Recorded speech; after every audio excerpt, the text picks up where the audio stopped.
changing the clutch plate, it's easiest to take the battery out, which I already got it out of the way. There's 4 bolts under here that holds the motor, and I got those loosened up already. So what you do is you're gonna slide it forward this way. That'll loosen up the chain so you can get the chain off.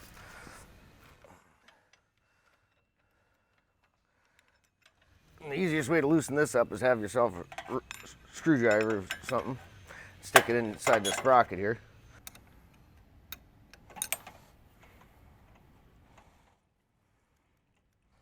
All right, once you get those 3 bolts out, your sprocket should be able to just come up out of there. You set that off to the side. Okay, so in here there's a Allen head here that holds the sprocket on there. Loosen that up, and this will come off. And set that off to the side. And then you just pull this whole thing up. And this here is your clutch plate. And you have a cotter pin, or a keyway, that has to stay in there. It has to be in there, otherwise if it's not in the keyway, then it won't work. So now when you're assembling it again, you make sure this tab is in this slot.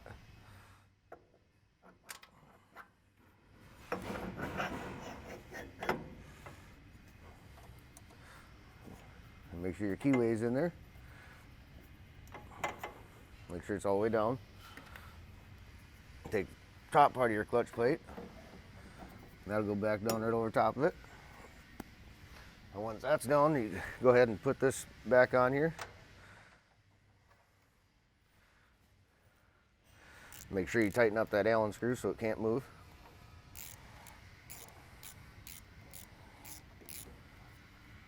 Get that on there. Then grab your sprocket again, and that'll line up these 3 holes.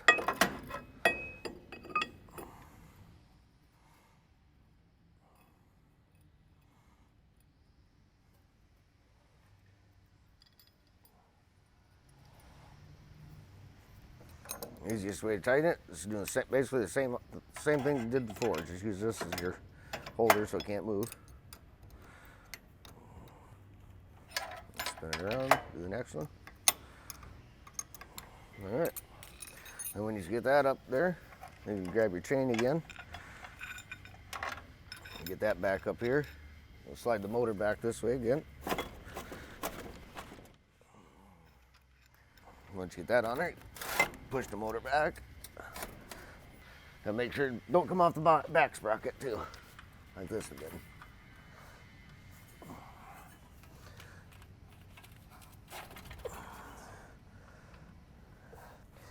Okay, and once you get that chain back in its place, just take a 9/16, tighten up these 4 bolts, put your battery back in, hook it up.